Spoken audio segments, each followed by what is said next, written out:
Culture et moi sur RCV 99.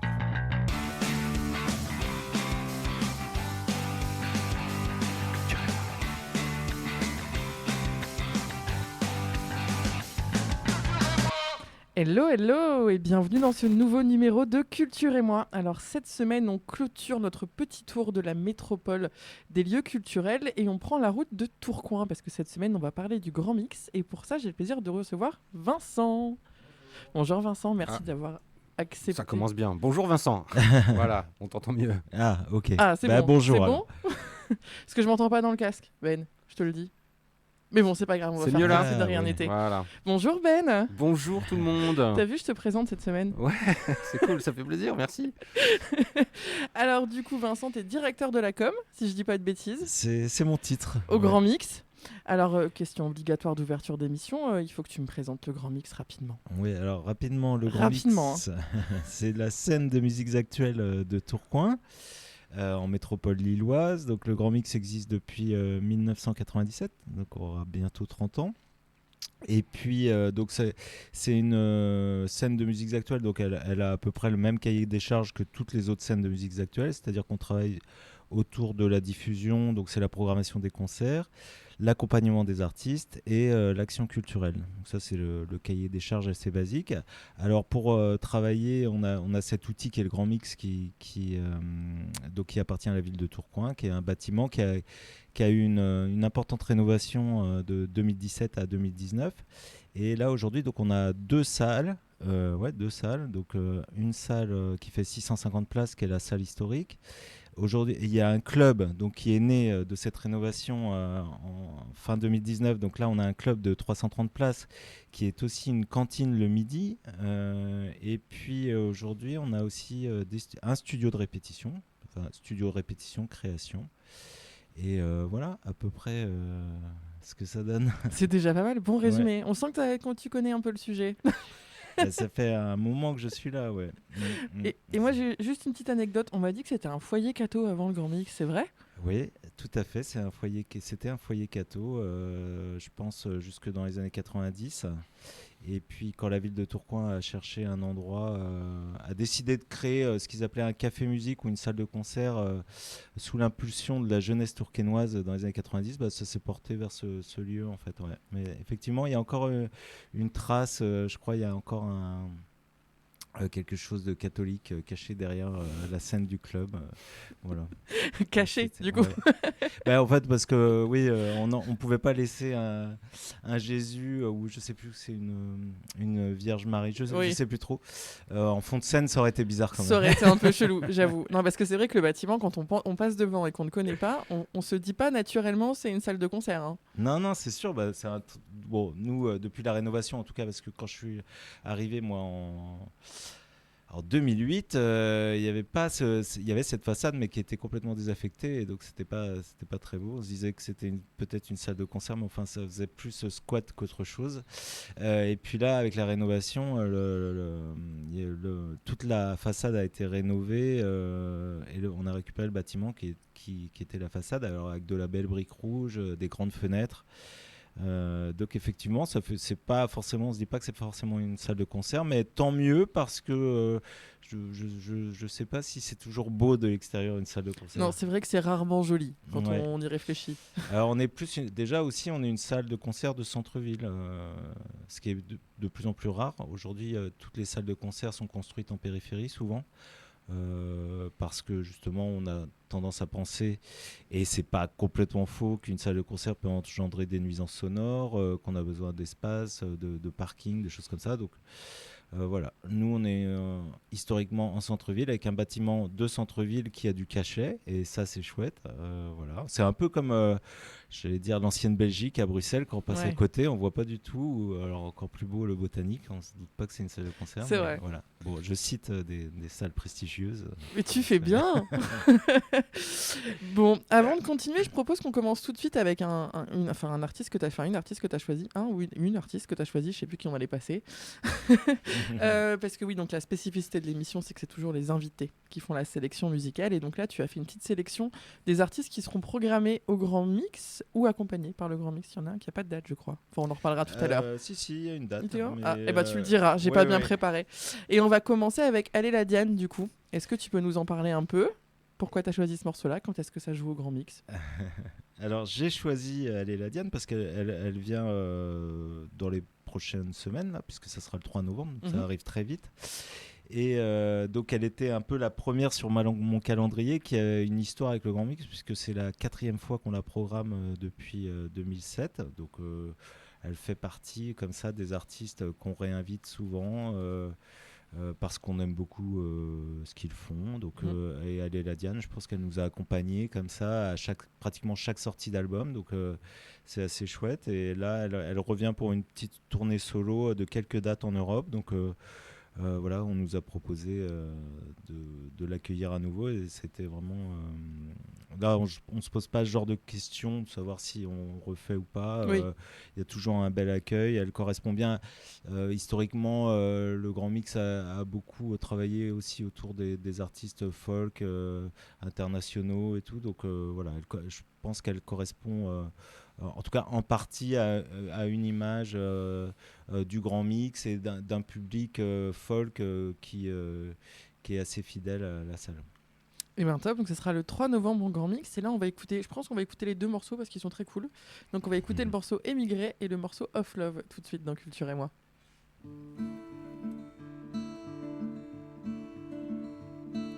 Seabirds fly the salty wind east to south, north to west. See us go as they go across the borderlines.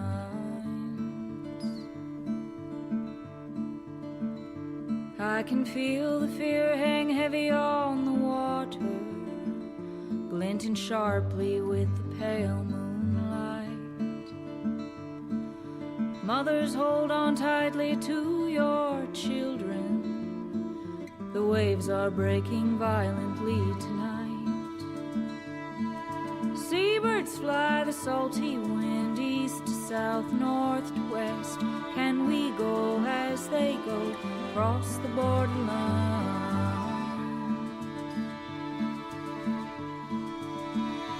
I hear yelling, I hear crying, I hear praying as the ocean threatens us on all four sides. The water rises deeper every minute. This vessel cannot bear the burden of our load. Seabirds fly the salty wind east to south, north to west. Can we go as they go across the borderline? One by one, the children have grown silent.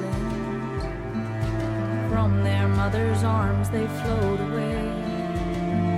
The roaring sea will wash our quiet bodies upon the foreign shore, but our souls will find a way. And with seabirds fly the salty winds east to south, north to west. See us go as they go across the borderlines. Seabirds fly the salty wind east to south, north to west. See us go as they go across the borderlines. Seabirds fly the salty wind east to south, north to west. See us go as they go across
took me out across the water, carried me so my feet wouldn't get wet.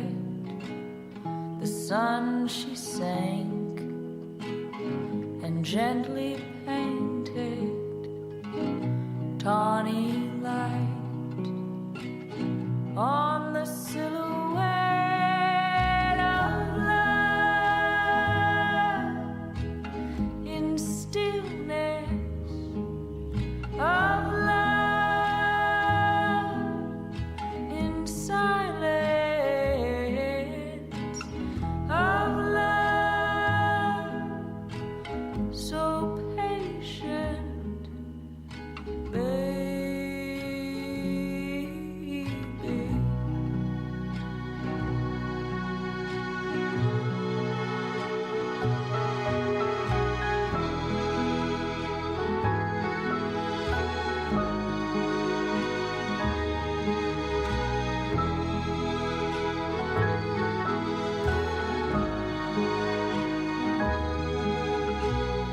I can't imagine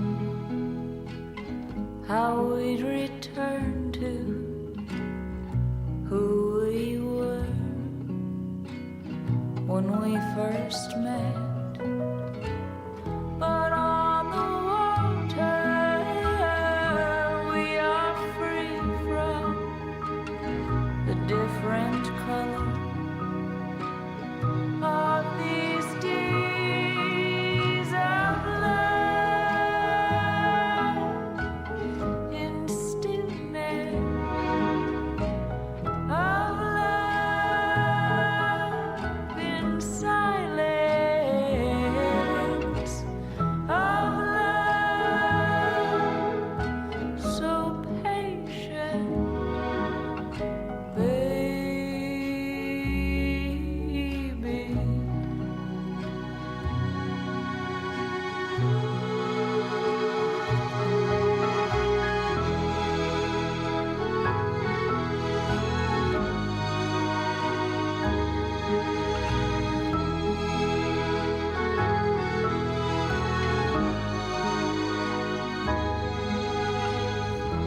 And every night,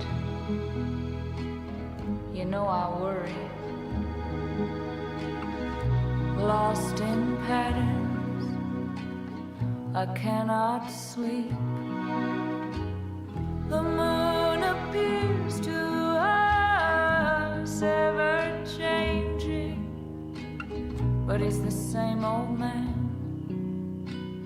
hiding in the shadow of love in stillness of love in silence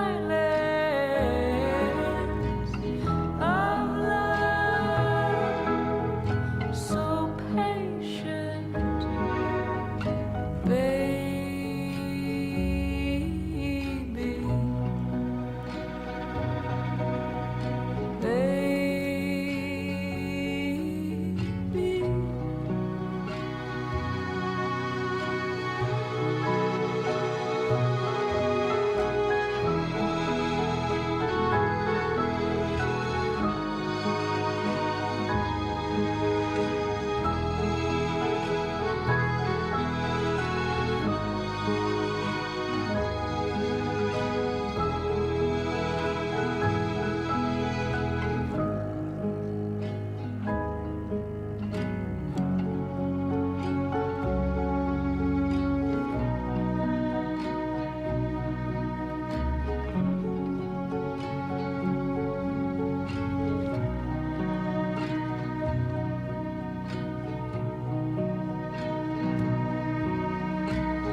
Et de retour dans Culture et moi, c'était doux ça, c'était mignon, c'était un peu un petit bonbon folk dans les oreilles.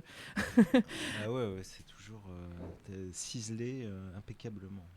Alors on va continuer à parler un peu du Grand Mix, toujours avec toi Vincent. J'aimerais qu'on parle un peu du fonctionnement du Grand Mix, de qu'est-ce que le Grand Mix. Parce que le Grand Mix, si je dis pas de bêtises, c'est une association. Tout à fait. Voilà, donc vous êtes salarié, il y a des salariés, il y a des bénévoles, vous êtes rattaché à la ville. C'est quoi un peu le fonctionnement du Grand Mix? Alors c'est assez classique, j'ai envie de dire, hein. Le Grand Mix est géré effectivement par une association, donc une association loi 1901. Et comme toute association, elle est composée de bénévoles, en tout cas dans le bureau et le CA. Mhm.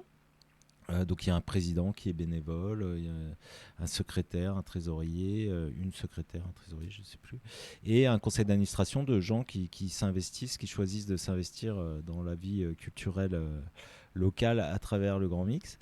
Et pour gérer le lieu, par contre, au quotidien et mettre en œuvre le projet culturel du lieu, il y a une équipe de salariés qui est recrutée par la direction en place. Alors là, en l'occurrence, la directrice Elise Van der Hagen.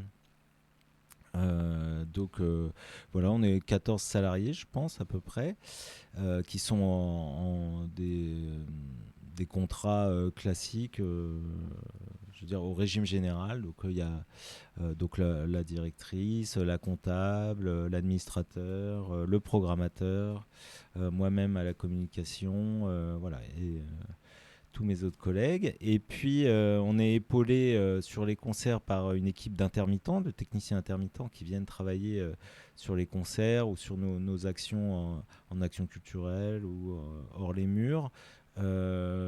Et d'autres bénévoles encore qui ne sont pas forcément dans le conseil d'administration, qui eux nous aident aussi sur les concerts, qui peuvent être là pour faire du contrôle de billets, servir au bar, des choses comme ça. Donc on est dans un projet associatif, donc le Grand Mix c'est un projet associatif. Et voilà. Et alors le rapport à la ville de Tourcoing, c'est que le bâtiment tout simplement appartient à la ville de Tourcoing, quoi, et nous en lègue la gestion, si on veut un peu. Ok. Et vous n'avez pas plus de lien avec la ville? Vous êtes très indépendant de la ville, ou il y a quand même une dynamique avec la ville, enfin la ville, la mairie du coup? Oui, si, on a des liens forts avec la mairie, puisqu'ils nous donnent le bâtiment pour qu'on l'exploite, et aussi ils nous subventionnent pour qu'on l'exploite. Donc, donc c'est un de nos principaux financeurs. Et donc si, on a des relations très très fortes avec la mairie, mais c'est un de nos principaux financeurs, mais ce n'est pas le seul, puisque du coup, comme on a le label SMAC dont on a parlé tout à l'heure, il y a aussi donc, le ministère de la Culture, il y a donc l'État, quoi. Il y a aussi la région, enfin il y a l'Europe, il y a des projets européens. Voilà, on a plusieurs financeurs qui font qu'on est lié on est lié à ces financeurs, bien sûr, mais on est aussi indépendant. Oui. C'est-à-dire que nous, en tant que salariés, on n'est pas un des services de la mairie ou de l'État, quoi. Tu n'es pas fonctionnaire, du coup. Voilà, nous ne sommes pas fonctionnaires. Et donc, tu le parlais, ça a été créé en 97. Il s'est venu d'où? Tu sais nous dire un peu d'où est venue la dynamique de départ? Oui, c'est dans les années 90. À l'époque, la mairie de Tourcoing. Tourcoing, c'est une ville très très jeune, plutôt pauvre aussi, de la métropole, avec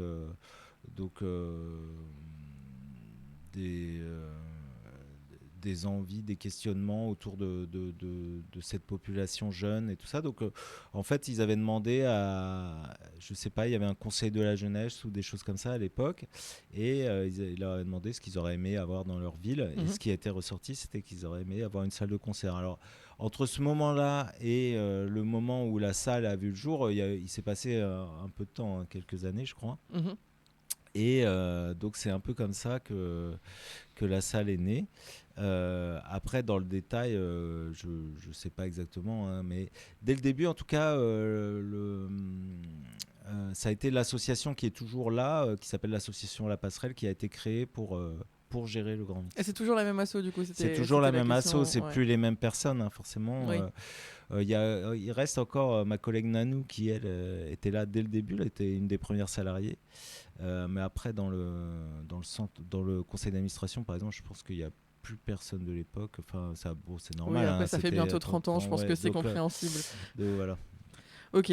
Et du coup, les bénévoles, tu disais, vous en avez beaucoup qui sont là sur les événements, dans tout ce qui est bar, tout ça, parce que on en parlait avec l'aéronef qui, eux, ont une une armée, une armée de bénévoles. Oui. Je pense qu'il y en a peut-être un petit peu moins quand même au Grand Mix en niveau d'échelle. Oui, on est déjà une plus petite salle Mhm. avec un rythme un peu plus modéré que celui de l'aéronef. Donc, nous, il y a à peu près une équipe de 80 bénévoles. Alors, ils sont pas là à chaque concert, hein, ils tournent. Donc, sur chaque date, on va dire qu'ils sont à peu près une dizaine, quoi, à peu près. Et c'est quoi le public des bénévoles? C'est des Tourquenois du coup? Alors ça, c'est très chouette parce qu'il y a tous les publics. C'est des étudiants, c'est des retraités, c'est des gens qui travaillent, c'est des gens qui viennent de Tourcoing, c'est des gens qui viennent de Lille, c'est des gens qui viennent de Villeneuve-d'Ascq, de Wascal. Donc C'est c'est pas vraiment que des très Tourquenois, diversifié. Je ouais. pourrais pas dire ça c'est le profil type du Ouais. bénévole. Il n'y a pas de profil type et puis il n'y a pas de toute façon de qualité. Il n'y a pas d'entretien d'embauche. C'est les gens qui se présentent, qui se proposent. Tout le monde peut être bénévole à partir du moment où il a envie, quoi, en fait. Ouais, de participer à Voilà. cette action-là, quoi. C'est ça. Ce qui nous limite, c'est là. Alors je dis ça, mais il y en a qui vont dire ouais, mais il raconte n'importe quoi lui. En fait, le seul truc, c'est qu'on est limité, qu'on se limite à 80 parce qu'on veut que tout le monde ait sa place Oui, bien sûr. dans le projet et que du coup, on fait jamais d'appel d'offres parce qu'on est tout le temps full Ouais. et que seulement les gens qui dans l'année se manifestent en fait, ça suffit nous à faire un renouvellement en fait. Oui. Donc n'hésitez pas, s'il y a des gens qui nous écoutent, vous Si vous pouvez avez de la chance. envoyer un message et puis en général le renouvellement se fait plutôt en septembre et Oui. puis voilà, donc là à partir de ce moment-là on contacte parce que la vie fait qu'il y a des gens ils vont pas rester toute leur vie bénévoles au Grand Oui, bien Mix. sûr. Il y en a, je me demande quand même s'ils vont pas rester toute leur vie bénévoles au Grand Mix. Ils se Il y en a reconnaîtront. certains comme ça, c'est les meilleurs aussi, c'est les meilleurs qui connaissent Et- mieux que le lieu que les salariés. On a Voilà. vu ça Et plusieurs c'est pas du tout négatif ce que je dis. Pas qu'ils partent. Attention, ils vont t'écouter. Hein. Ouais, c'est ça. Mais donc il y en a d'autres qui ont des enfants, qui changent de ville, c'est tout un tas de gens ou qui n'ont plus envie tout simplement. Et donc il faut un renouvellement et il s'opère en général en septembre. Mais vraiment, je crois que depuis que je suis au Grand Mix, on a dû faire peut-être une fois appel en disant on ouvre. Voilà, on cherche, aider. ouais, mais c'est vrai qu'on a cette chance-là d'être Ah, c'est chouette. sollicité, donc ouais, c'est chouette. Eh ben, trop bien. On va se refaire une petite pause musicale. Alors, tu vas choisir un autre artiste. Ça sera donc le 18 novembre, cette fois-ci au Grand Mix. Et ça s'appelle The Weather Station. Est-ce que tu peux nous en parler un petit peu? C'est trop bien. Ben oui, c'est vrai, c'est trop bien Ouais, déjà. grave. Alors j'ai choisi cet artiste aussi parce qu'il fait partie d'un dispositif qu'on a lancé qui s'appelle Abo 1 égale 2. On l'a Ouais. lancé il y a un peu plus d'1 an. Ça permet pour les abonnés, ils sont plus de 2000 dans la métropole à être abonnés au Grand Mix, de venir gratuitement accompagnés. C'est-à-dire que s'ils achètent une place, ils en ont une gratuite, quoi, en fait. Mhm.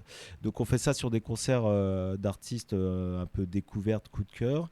Et donc là, The Weather Station, c'est le cas. Hein, c'est une chanteuse donc, canadienne qui a sorti 7 ou 8 albums. Hein, déjà, je pense qu'elle existe depuis pas mal d'années. Et puis nous on avait pas mal craqué là sur les derniers, donc voilà, il y a un petit côté on trouve, en tout cas la première fois qu'on a écouté Talk Talk, Prefab Sprout pour les plus connaisseurs de ces groupes des années 80, mais voilà, elle aborde des sujets de l'intime avec un folk, une sorte de soft rock un peu complexe et mais très mélodique, elle a vraiment son univers, quoi. Donc voilà, Moi, je pense c'était qu'on une va bonne raison de écouter. l'inviter. C'est ça.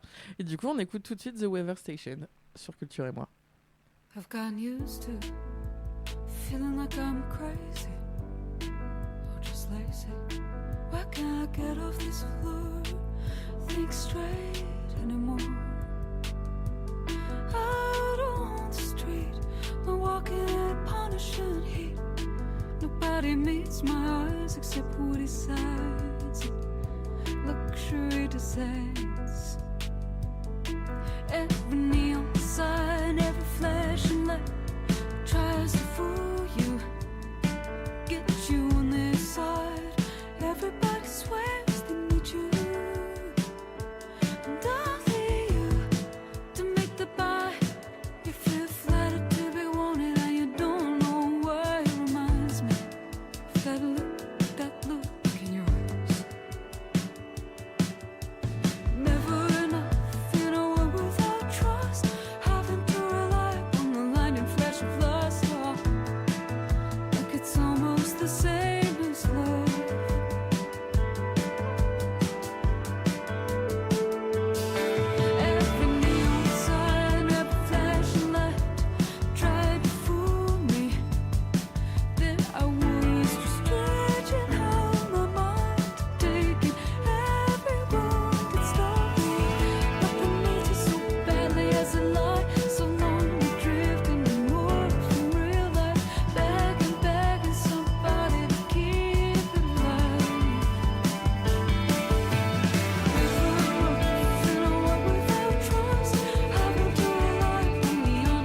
hastily packed, key to some apartment, cold in my head, and I know my heart is racing as a window opens somewhere in my heart is racing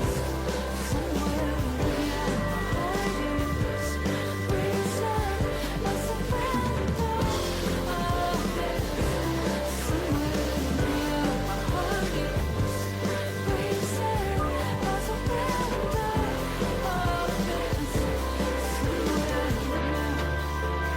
opens somewhere I was softly there in the margins of the circle enough.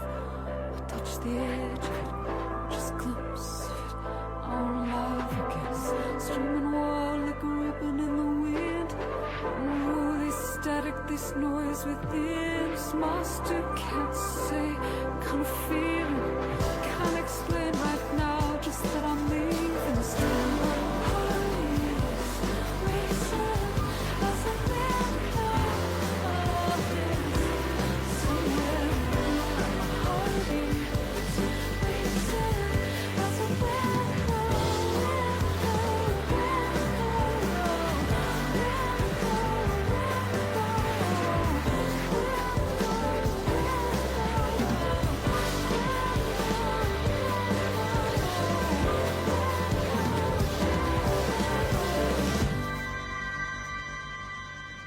Et de retour dans Culture et moi, toujours pour ce spécial grand mix, toujours en compagnie de Vincent. Ça va Vincent, je suis gentil, ça se passe bien. Ça se passe très très Est-ce bien. que Ben est sympa? Bah oui, comme Discret. d'habitude. Moi, je dirais discret là. Il est plutôt discret. Bon, on a parlé un peu de l'orga grand mix, un peu de son histoire, et on avait un peu évoqué tout à l'heure justement tout ce qui était action culturelle et accompagnement artistique. Et ce serait peut-être bien qu'on en parle un peu plus, parce que vous faites plein de choses en fait. Tout à fait, oui, Plein oui, de oui, choses. On essaye en tout cas d'en faire un maximum. C'est un peu le mantra, on va dire, de l'équipe, c'est de pas trop se mettre de limites et essayer de faire de bien faire les choses, mais dès qu'on a des opportunités, on a du mal à dire non. Donc, bon, en tout cas, c'est bien. On essaye de faire le max parce que c'est vraiment des missions qui sont importantes pour nous. Donc, on en fait autant qu'on peut. Donc, dans l'accompagnement et dans l'action culturelle, ouais, ce sont vraiment des choses qu'on met pas de côté au Grand Mix. Ouais.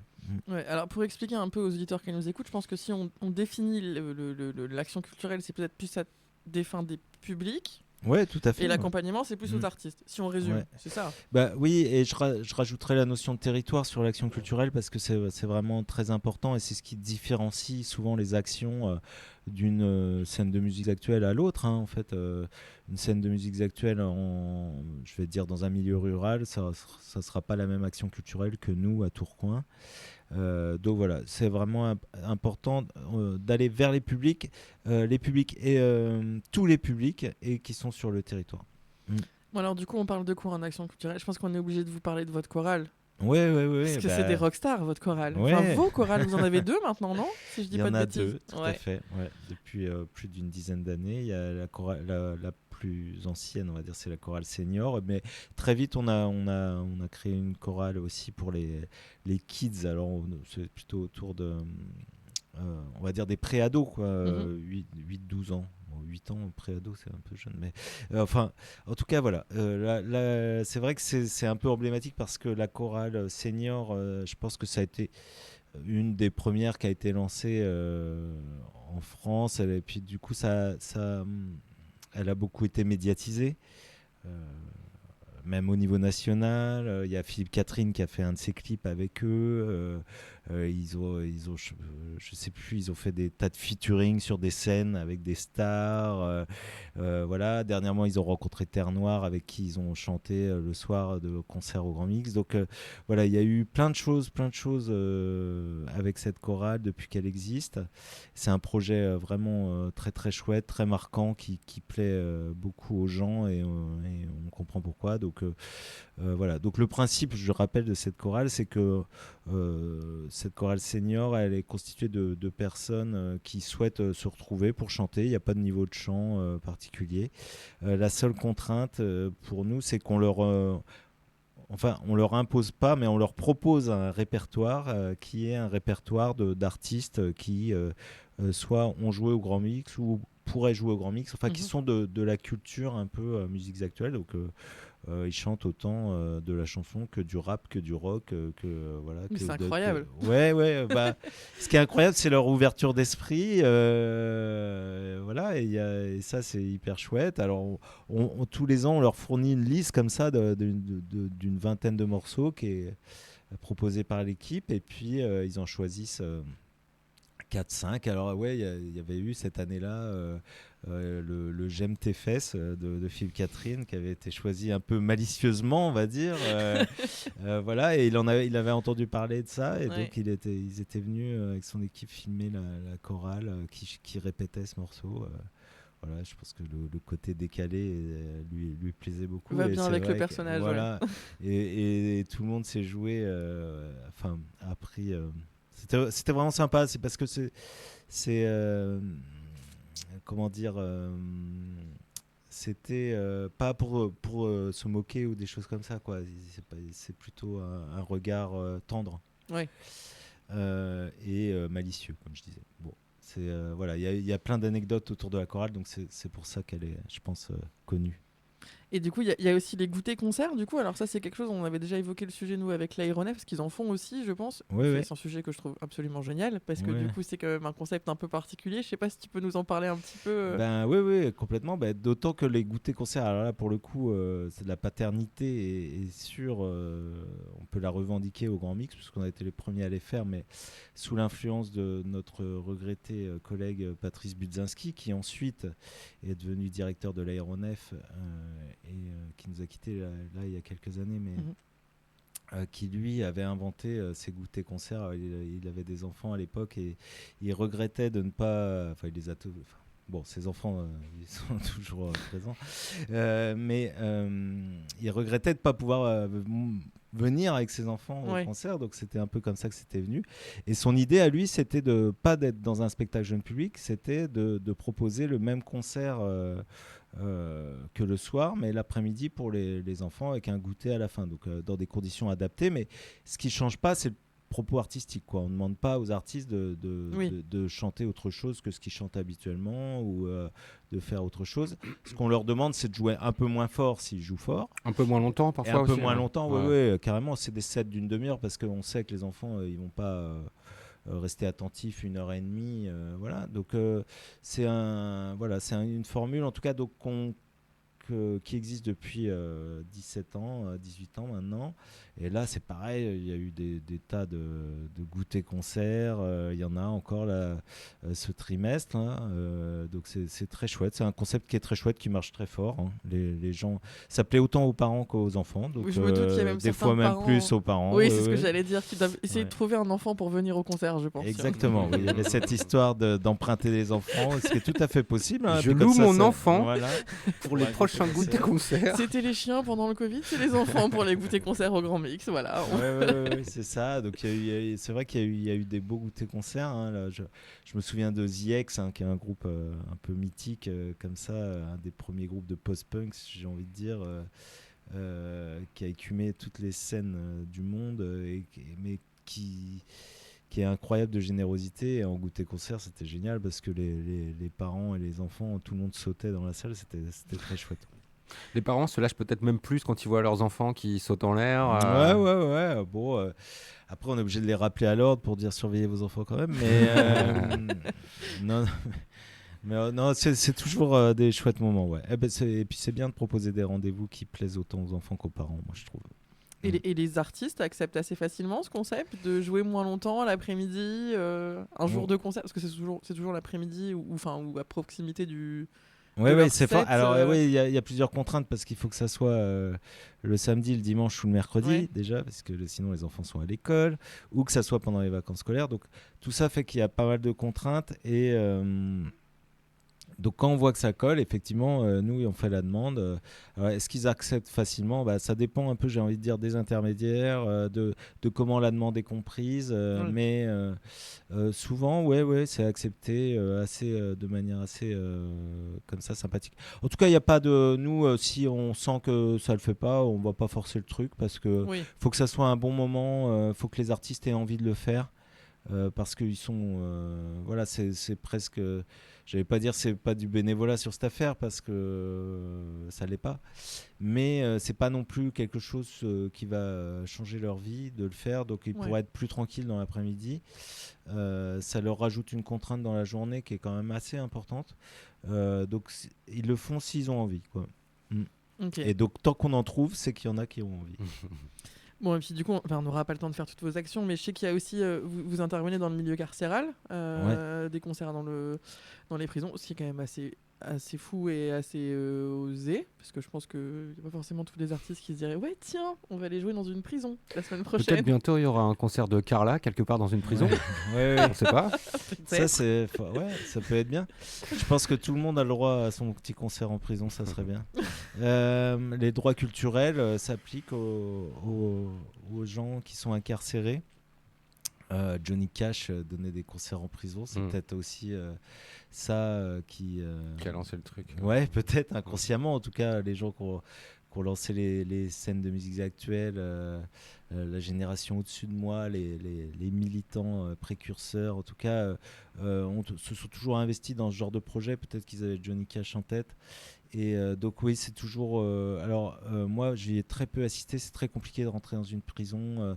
Ce sont des projets qui sont difficiles, pas faciles à monter. Il y a des tas de contraintes et tout, mais... C'est encore plus compliqué d'en sortir parfois. Ouais, c'est vrai. Ça dépend pour qui, mais...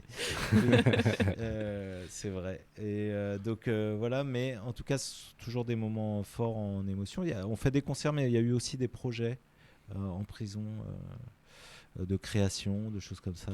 La prison... c'est la prison, bien sûr, c'est dramatique.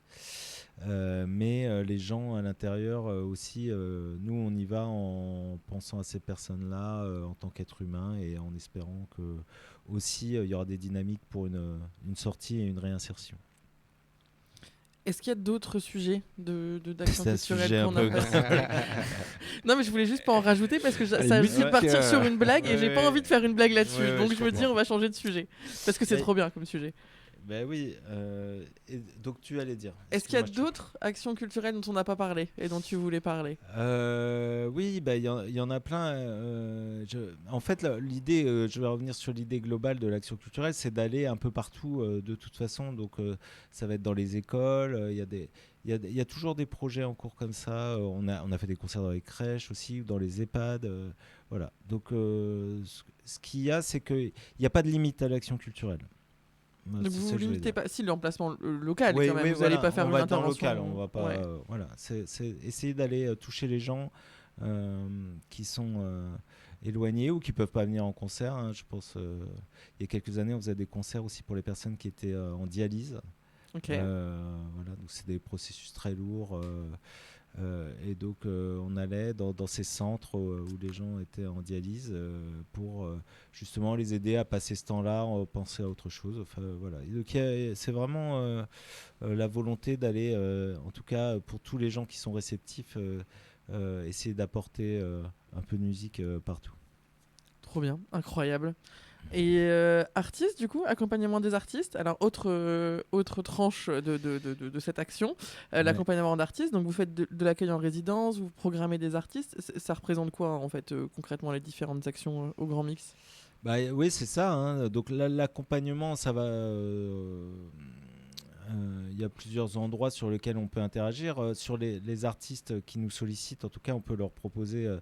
on a un studio de création, je disais tout à l'heure. Donc le studio, il permet de répéter des journées entières en fait dans le lieu. Donc c'est plutôt destiné quand même à des gens qui ont un projet professionnel. Hein. Donc quand on parle d'accompagnement, nous en tout cas on se positionne vraiment sur le côté pré-professionnalisation, quoi. Okay. Des gens qui ont un projet assez déjà comment dire réfléchi et puis qui ont vraiment envie de de se lancer dans la musique, quoi. Oui. Nous, on aime beaucoup la pratique bénévole et amateur, mais tout le monde n'a pas envie d'en faire son métier. C'est vrai. Et c'est très bien comme ça. Et puis il y en a qui en tout cas ont cette fibre-là, cette envie. Et donc là, nous, on est là pour essayer d'aider, quoi, un peu, hein, de dire si tu as vraiment envie, tout ça. Donc on a des outils, en tout cas, dont le studio de création. Ça peut être aussi par la programmation, effectivement, en première partie, des choses comme ça. Ça peut être aussi un soutien administratif, c'est-à-dire par exemple les artistes, ça peut être de l'ordre du conseil, les inscriptions à la SACEM, comment ça marche, la voie vers l'intermittence du spectacle, voilà, vraiment tout ce qui est lié à la professionnalisation. Et puis ça va aussi vers des démarches un peu plus on va dire avancé, comme ce qu'on fait avec le projet Hello Music, avec l'aéronef et la cave aux poètes, où là on essaye avec des artistes locaux accompagnés chaque année de les faire un peu sortir de la région, parce qu'on a identifié que pour les artistes régionaux, ce qui était difficile finalement au bout d'un moment, quand ils avaient joué un peu partout dans la métropole et dans la région, c'était de s'exporter. Oui, bien sûr. Et donc là, ce projet-là, il sert vraiment à ça, quoi. Et donc ça passe par emmener ces artistes en showcase, dans des showcases de professionnels un peu, type Mama à Paris ou Transmusical à Rennes, Bar en Trans. Voilà, ce sont on sait que ce sont des festivals où il y a beaucoup de professionnels qui sont là pour repérer des jeunes groupes. Donc via ce projet Hello Music, on peut choisir des groupes qu'on va emmener dans ces spots un peu comme ça, en espérant qu'ils puissent se construire un entourage professionnel pour leur carrière. Vaste sujet. Ouais, oui, c'est très... Mais c'est je pense très que- chaque groupe a son histoire, son vécu. Donc, Oui, puis je pense que c'est quand même quelque chose, quand on est musicien, c'est pas forcément quelque chose, on se dit pas comment je fais mon administratif, comment je vais faire pour me vendre ailleurs, c'est pas forcément la première chose auquel ils pensent. Bah ouais, c'est ça. Oui, et on comprend, hein, eux, leur métier, c'est d'écrire de la musique, faire de l'art un peu. Donc c'est pas toujours facile de se structurer, comme on dit. Ouais. Et donc on essaye un peu de les aider dans ce sens-là. Bah, du coup, je propose qu'on écoute justement un artiste que vous accompagnez, ou que vous avez accompagné. Non, c'est que Ouais. vous accompagnez. Alors là, c'est une autre, Ouais. c'est une autre partie de l'accompagnement, c'est ce qu'on appelle plutôt la création, là, vraiment. Mhm. Donc c'est dans le cadre de résidence. Et donc Uto, on les a pas vraiment accompagnés au sens compagnonnage, mais on va en tout cas monter un projet avec eux, là, où ils vont être en résidence en novembre, pour Mhm. un concert le 11 décembre. On est un peu entre l'action culturelle et l'accompagnement, la résidence. Parce que Uto, c'est un groupe qui est déjà bien installé, qui a un label, qui a un tourneur depuis plusieurs années. Et là, ils vont être en résidence au Grand Mix en novembre. Et ils vont travailler avec la section musique du lycée Gambetta à Tourcoing. Donc, ils vont travailler avec des jeunes lycéens pour faire une petite création pour leur concert du 11 décembre. Donc vous fusionnez les deux plaisirs, l'accompagnement et l'action culturelle. Voilà, c'est ça, il n'y a pas de barrière entre les projets. Ouais. Trop bien. Bah, du coup, est-ce que tu veux rajouter un petit mot sur ce groupe ou est-ce qu'on l'écoute direct? Ah bah non, mais c'est à juste dire que c'est vraiment un super groupe français, pas assez connu à notre goût. Il y a des super titres, c'est vraiment c'est un peu arty, mais ça s'écoute bien aussi. C'est une pop sophistiquée, très très chouette. Il y a vraiment des super morceaux, donc on va pouvoir les écouter. Mais venez les voir le 11 Le décembre. 11 ce sera décembre au super. Grand Mix. Et ben Ouais. du coup, on écoute Uto tout de suite dans Culture et moi.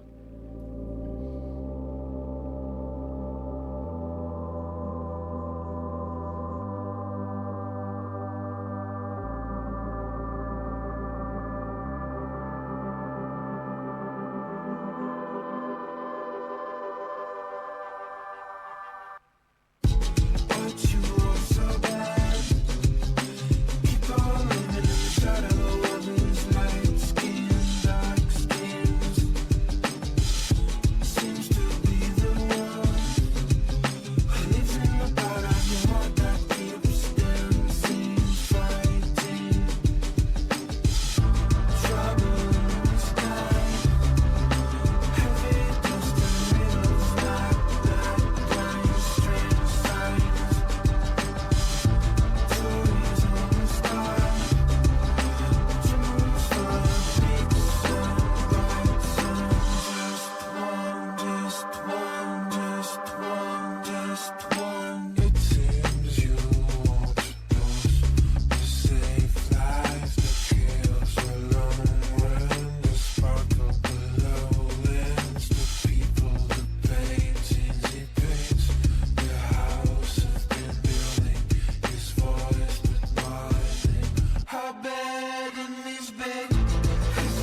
Et de retour dans Culture et moi, toujours pour ce spécial Grand Mix et toujours en compagnie de Vincent.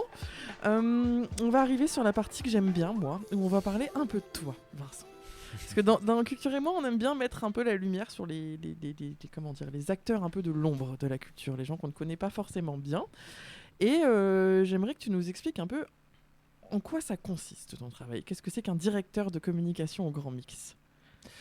Mon travail, c'est, par exemple, en particulier, c'est de venir ici présenter les activités du Grand Mix. Donc, mais en général, c'est effectivement de travailler autour de tout ce qui est la communication des actions du Grand Mix, quoi. Donc là, c'est assez large, hein, en fait. Ça va par exemple de la création d'un logo, de travailler avec des agences de graphisme, tout ce qui est lié à l'image, mais aussi aux relations au public, le site internet, l'affichage, la relation aux médias, partenaires, voilà, les réseaux sociaux. C'est tout ce qui concerne la communication. C'est pas que ça passe forcément par moi, mais en tout cas, c'est moi qui l'organise en tout cas un petit peu. Ouais. Oui, parce que c'est quand même un vaste sujet, la communication autour d'une salle de spectacle. Oui, c'est un vaste sujet. Et d'ailleurs, je ne suis pas tout seul au Grand Mix, puisque j'ai 2 collègues avec moi. Mathias, qui lui s'occupe plus de ce qu'on appelle nous les relations publiques, un peu, et puis qui m'aide aussi sur les réseaux sociaux, parce que c'est beaucoup de travail.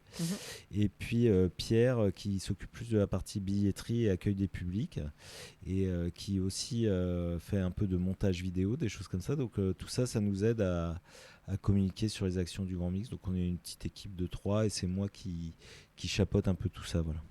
Et comment on devient directeur communication du Grand Mix ? Parce qu'on peut être chargé de la communication dans plein de structures différentes. On peut travailler pour des entreprises privées, on peut travailler pour... Ouais, puis je crois me souvenir que tu n'étais pas originaire de la région quand tu es arrivé. Non. Je suis toujours... Enfin oui, j'ai été bien adopté, mais moi je suis rennais, donc...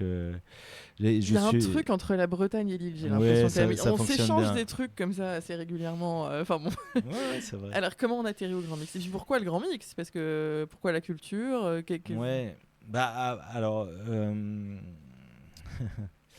Vaste sujet. Oui, non, mais comment on atterrit ? Il n'y a pas de recette, hein, mais moi, ça s'est fait comme ça parce que, à la base, j'ai allié deux choses que sont la communication et la musique. J'ai fait des études de communication, tout simplement. Et donc, quand j'ai fini mes études, il y avait quelque chose qui m'intéressait parce que je faisais de la musique dans un groupe. Donc, c'était les concerts, ça m'intéressait beaucoup. Et donc, mon stage de fin d'études, je l'ai fait au festival Les Vieilles Charrues à Carhaix, il y a très très longtemps. Et donc, voilà, ça c'était mon stage de fin d'études. Et puis, après, mon premier job, je l'ai fait dans une SMAC, l'Antipode à Rennes. Et quand j'étais à l'Antipode, donc j'étais chargé de communication. Et donc j'ai travaillé quelques années à l'Antipode. Et puis voilà, à un moment j'ai eu envie de changer un peu, de voir autre chose, de découvrir autre chose. Et puis il y avait une salle comme ça là qui me plaisait beaucoup. Je savais pas bien où elle se situait. Je savais qu'elle était à Roubaix ou Tourcoing, mais bon, je savais qu'elle s'appelait Grand Mix. Je voyais à peu près les gens qui y travaillaient, et surtout je voyais une programmation qui moi me plaisait vraiment beaucoup, quoi. J'avais un peu l'impression que c'était la salle qui me correspondait le plus. Je me suis pas trop trompé, je crois, mais donc voilà. Donc quand il y a eu un poste qui s'est libéré, j'ai répondu à une offre tout simplement. Et c'était fin 2007. C'était l'offre de chargé de communication. Donc voilà. Moi, tout simplement, j'ai pris mon crayon, j'ai écrit une lettre que j'ai tapée ensuite et que j'ai envoyée par mail avec mon CV. Voilà, j'ai beaucoup travaillé. J'ai beaucoup travaillé. T'as beaucoup travaillé, ok. Ah ouais, j'ai beaucoup travaillé cette lettre. Je voulais vraiment, je sais pas, j'avais une espèce de foi comme ça là. Et après, pareil, j'ai eu un entretien, voilà. Et j'ai été recruté. Et après, quand je suis arrivé, donc c'était pas le Grand Mix, c'était que la salle de 630 places. Enfin voilà. Ça a évolué. Il y avait 9 salariés. Aujourd'hui, on est 15. Voilà. À la com, j'étais tout seul. Donc voilà, ça a évolué. Donc mon poste a évolué. Et à un moment. Bon, c'est des histoires aussi d'évolution de carrière, de rémunération et tout ça. Et donc, à un moment, on m'a proposé passer directeur de la communication, de recruter quelqu'un avec moi à la com, que j'encadre l'accueil billetterie. Voilà, c'est comme ça que ça s'est passé. Évolution de carrière. Voilà, tout simplement. Et est-ce qu'on a besoin d'aimer les artistes qu'on programme pour savoir communiquer dessus ? Non, pas du tout. Il y a plein de gens qui font de la communication. Et puis moi, je peux pas dire que j'aime tous les artistes qu'on programme. Bien sûr. On en fait une centaine par an. C'est pas que je les aime pas. D'ailleurs, Ouais, c'est ce que trouve j'allais dire. C'est Ouais. qu'il Ouais. y en a pas T'as beaucoup moins que t'aimes pas non plus. d'affinité, Je pense. Ouais, non. Après, c'est vrai que la programmation du Grand Mix est ce qu'elle est et elle m'a toujours plu. Donc déjà, j'arrivais dans un terrain qui facilitait ça. En tout cas, mais après, avec aussi les années qui passent, les courants qui évoluent, les modes. Forcément, moi, je suis un peu moins à l'aise dans le rap, par exemple, alors que c'est la musique la plus écoutée aujourd'hui. Et je trouve qu'il y a des super trucs. Alors, ça dépend. Mais l'autre jour, il y avait Jay Hussein qui était au Grand Mix. Là, j'ai adoré, quoi. J'ai trouvé que c'était génial. J'ai passé un peu de temps avec lui en plus parce que j'étais responsable de soirée ce soir-là. Et vraiment, il y a eu une chouette rencontre et tout. Donc voilà, souvent quand même. Mais je peux pas dire que je les aime tous de la même façon. Mais je les aime tous d'une certaine façon. On peut pas aimer tout le monde. Voilà. Bon alors non, communiquer, on n'est pas obligé d'aimer l'artiste sur lequel on communique, mais ça peut faciliter des choses. Et puis ça peut des fois donner envie. On peut peut-être être un peu plus motivé, je sais pas. Alors c'est difficile à dire ça parce que je devrais pas, mais bon, moi je travaille dans le même bureau que Julien, qui est le programmateur du Grand Mix, donc forcément. C'est plus facile pour moi de lui dire ça c'est cool, voilà, ça j'aime bien, tout ça. Bon bah il y fait attention ou pas, il écoute ou pas, il peut ou pas déjà aussi, est-ce que c'est voilà. Et il sait que bon, si j'aime bien un artiste, peut-être que je vais être motivé à le défendre aussi, ça Oui, c'est sûr. Ouais. Bon, je suis toujours motivé, hein, mais bon, il y en a qui sont. Et puis après, on peut les aimer, et puis on peut les défendre de tout ce qu'on peut. Il y aura pas forcément. Oui, c'est clair. Je vais pas faire de miracle. Hein. Si je savais comment remplir une salle à chaque fois. Bah, je pense que je serais très riche parce que Oui, on puis m'aurait des fois, proposé de révéler plein mon de secret. Non, et puis je pense que dans tous les cas, les programmateurs ne programment pas que des artistes qu'ils aiment bien. Hein. Non. Bah, Julien, par C'est la même exemple, c'est pas du tout son but dans la vie, c'est pas de se faire plaisir tout le temps. Il essaye en tout cas d'avoir une programmation équilibrée, avec un propos artistique toujours intéressant, même si il y a des choses qui lui parlent plus que d'autres, comme tout le monde. Donc non, l'idée c'est pas nous on n'est pas là pour se faire plaisir. Quand on se fait plaisir, c'est bien. C'est mieux. Mieux, je sais pas, mais en tout cas, il faut qu'il y ait un équilibre dans la programmation pour qu'elle puisse parler au maximum de gens, puisqu'on n'est pas un lieu, on est un lieu associatif, mais on est un lieu avec des missions de service public, d'intérêt général. Donc on doit respecter ça et on essaye d'ouvrir le spectre à un maximum en tout cas. Est-ce que tu as des questions, Ben ? Non, je vous écoute avec attention. Attention. Ouais. Bon bah du coup, petite pause musicale. Allez.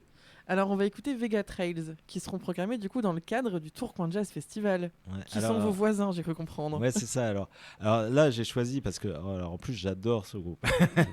Là, tu t'es fait plaisir du coup. Là, je me suis fait plaisir. En plus, je me suis dit, ils vont passer à la radio. Là, ça va être cool pour eux. Et puis, c'est vraiment un gros coup de cœur. Moi, je les ai écoutés beaucoup toute l'année. Là, donc, c'est super.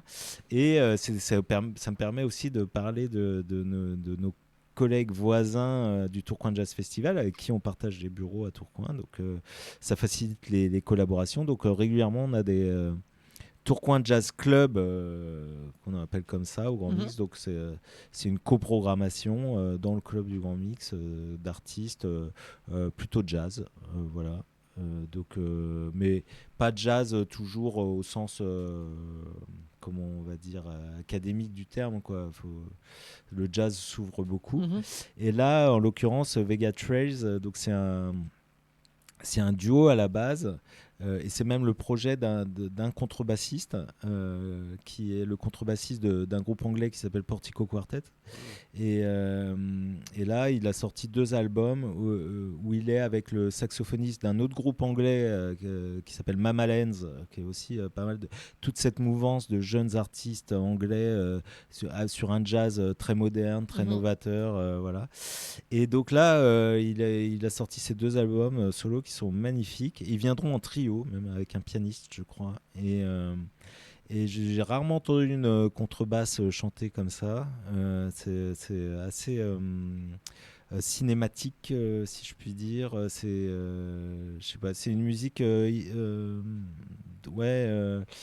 grands espaces. Je trouve qu'il y a quelque chose d'assez évident quand on les écoute, et c'est des musiciens de classe mondiale. Je peux pas dire autre chose, quoi. Je pense que c'est des gens qui maîtrisent leur instrument comme peu d'autres.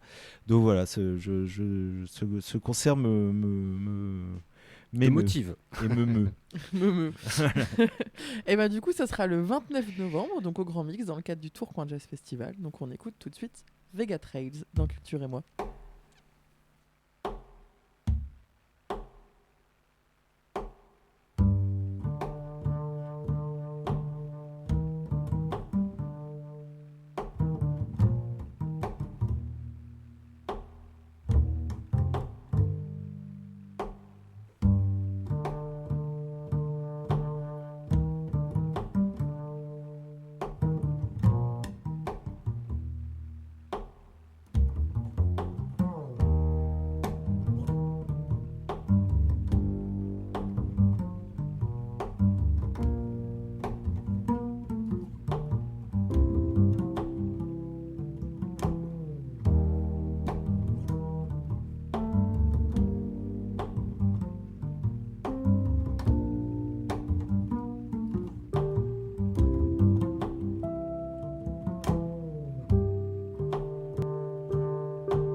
Et de retour dans Culture et moi, c'était donc Vega Trails pour cette spéciale Grand Mix en compagnie de Vincent. Bon choix, hein. C'était bien du coup. Bah moi j'ai adoré. Mais je trouve que la programmation de cette émission est quand même très en douceur, très folk, très un peu jazzy. Mais je pense que c'est un peu aussi la patte voulue du Grand Mix. Oui, ou peut-être la mienne par défaut, parce que Ouais. et puis aussi peut-être par le moment sur lequel on fait cette émission avec les choses qui arrivent là en novembre-décembre. Mais bon, il y a des choses plus. Oui, c'est vrai. Là, on est un peu dans la douceur, tout ça depuis tout à l'heure. C'est l'automne, c'est la rentrée, Ouais, l'automne, voilà, c'est ça. Mais il y a des choses plus énervées, hein, Oui. souvent. Ouais. Ouais, là, on en reparlera, mais il y a vraiment dans tous les styles.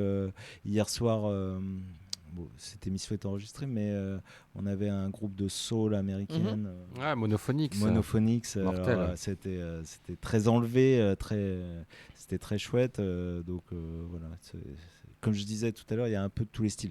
Après, il y a des styles qu'on fait moins, un peu d'autres. Par exemple, on va dire peu de métal. C'est pas qu'on peut pas en faire, mais il y a un acteur culturel que je salue d'ailleurs, qui est le Black Lab aujourd'hui, qui en fait beaucoup, donc et qui sont très spécialistes du sujet. Donc voilà, nous. Il y a aussi Splendide. Le Splendide, ouais. Il y a aussi de l'autre côté de la frontière, il y a le De Krön qui est plus sur des esthétiques aussi très à guitare, tout ça. Donc voilà, on essaye aussi de trouver des complémentarités dans les programmations. Il y a de quoi faire. Donc voilà. Il n'y a pas eu beaucoup de soirées électro aussi avec Ouais. des DJ qui s'enchaînent chez vous. C'est vrai, ça a contrairement à jamais l'aéronef qui peut le faire assez régulièrement. Ou... Tout à fait, ouais. C'est quelque chose qu'on a fait par le passé de temps en temps, mais qu'on fait plus du tout. Je pense que notre situation géographique comme ça à Tourcoing s'y prête pas forcément. On l'a fait avec, je me souviens d'une soirée avec Sexy Sushi qui durait jusqu'à 5h du mat. Ça devait être un joli carnage. Ouais, c'était... Ouais. Donc il y a eu Rhône, on a accueilli régulièrement des artistes électro, mais moins sur des nuits. C'était incroyable, Rhône, au Grand Mix, je tiens à le dire.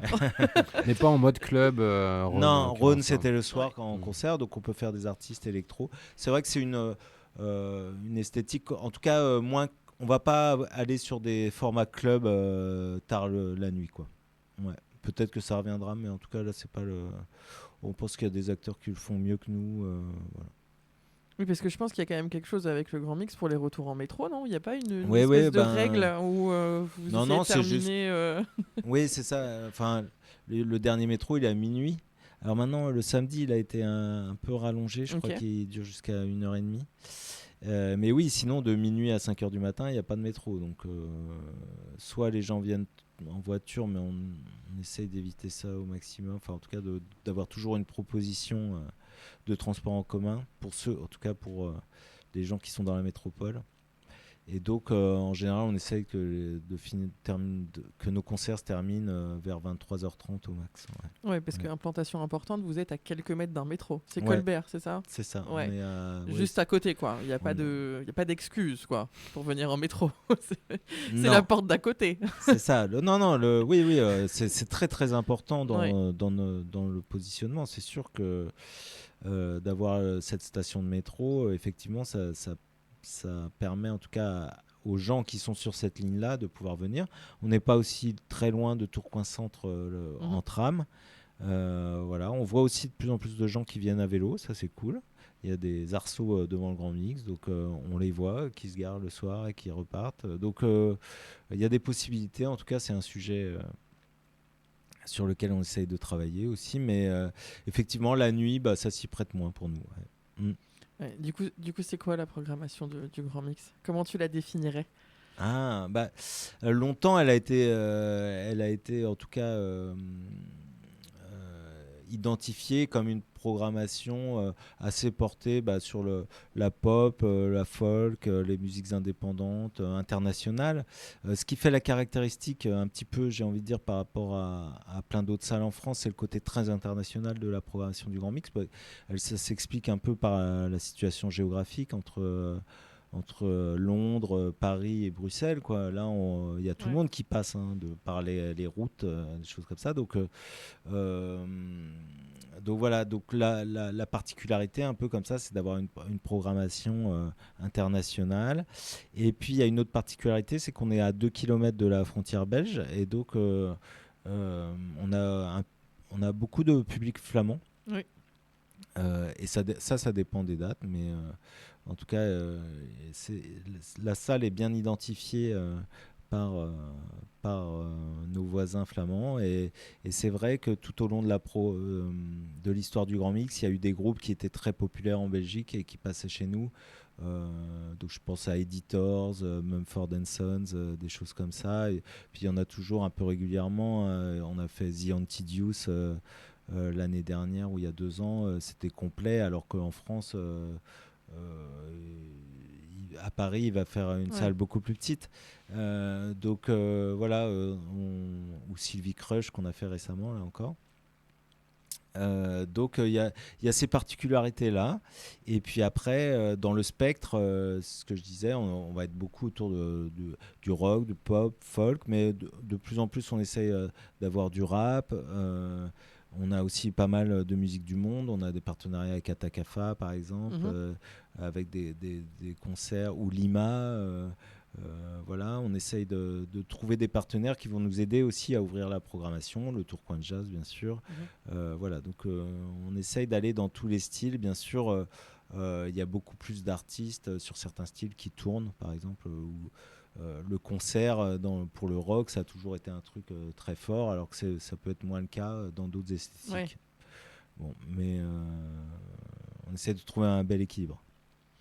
Ok, et du coup, comment on fait pour prendre une place pour venir au Grand Mix? Où est-ce qu'on trouve les places? Comment on trouve l'information? Comment on s'abonne? Comment ça marche l'abonnement aussi? On n'a pas parlé de l'abonnement au Grand Mix. Eh ben, l'abonnement, c'est un abonnement de date à date pour 1 an qui coûte 12 € ou 1 € pour les Tourquenois, les demandeurs d'emploi, les étudiants. Et donc cet abonnement, il offre 2 concerts gratuits par an que nous on choisit. C'est des concerts qui sont labellisés gratuits pour les abonnés. Il y a aussi pour chaque concert il y a 4 € de réduction. Enfin voilà, c'est vite rentabilisé cet abonnement. Et comment on fait pour prendre une place au Grand Mix? Il n'y a qu'un seul endroit où on peut prendre des places au Grand Mix, j'ai envie de dire, c'est le site legrandmix.com. Alors très tôt dans l'histoire du Grand Mix, on a décidé nous de s'affranchir des réseaux de billetterie. Donc nos places sont pas disponibles dans les magasins en fait. La Fnac, tout ça. Ouais, voilà. Donc Le Furet. Le Furet. Il faut en citer d'autres. On n'est pas obligé, on est obligé nous. Bah oui. En fait, c'est une histoire d'indépendance, tout simplement. Ouais. On a en 2010, il y a un acteur qui s'appelle Live Nation qui a racheté Ticketmaster. Voilà, donc nous, à un moment, on a décidé d'être indépendant. Et puis aussi, ces acteurs-là, ils prennent ce qu'on appelle des droits de location, ce qui est tout à fait logique. Ils travaillent, il n'y a pas de problème là-dessus. Mais nous, avec notre politique tarifaire très basse, des fois, ça rajoutait vraiment beaucoup par rapport en pourcentage au prix du billet. Oui. Quand on se bat pour qu'un concert il soit à 10 balles et qu'il faut rajouter 2 € ou 3 € de droits de location, on trouvait qu'on s'était battu pour pas grand-chose en fait. Voilà. Et puis il y a eu des choses aussi qui nous ont donné raison. Il y a eu le Covid et c'est vrai que nous, quand les concerts ont été annulés, on a pu rembourser directement tout le monde, alors que via les réseaux, ça a été plus compliqué. Oui. Et dernière chose, ça nous permet de maintenir la relation directe avec les usagers du lieu, les clients des concerts, les gens, les fans de musique et tout. Et quand les billets sont vendus à Auchan ou je ne sais où via ces réseaux, forcément les personnes qui vendent ces billets, elles maîtrisent pas notre programmation et c'est pas ce qu'on leur demande. Donc finalement, on préférait que les gens viennent directement à nous. Voilà, c'était un peu long, c'est une bonne justification. Ouais, en tout cas, on est satisfait de notre choix, mais après, voilà, le truc, c'est que il faut venir sur notre site, mais je crois que c'est pas très compliqué aujourd'hui. Oui, non, ça va.